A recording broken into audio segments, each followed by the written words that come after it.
চাই না, আমরা দেশের মানুষের অধিকার চাই।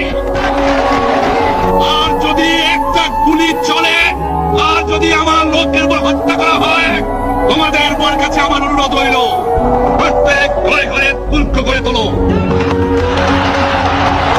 তোমাদের যা কিছু আছে তাই নিয়ে শত্রুর মোকাবেলা করতে হবে, এবং জীবনের তরে রাস্তাঘাট যা যা আছে সবকিছু আমি যদি হুকুম দেবার নাও পারি, তোমরা বন্ধ করে দেবে। তোমরা আমার ভাই, তোমরা পাড়াকে থাকো, কেউ তোমাদের কিছু বলবে না, কিন্তু আর আমার বুকের পর গুলি চালাবার চেষ্টা করো না, ভালো হবে না।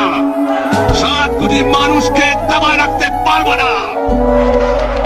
আমরা যখন মরতে শিখেছি, তখন কেউ আমাদের দবাতে পারবে না।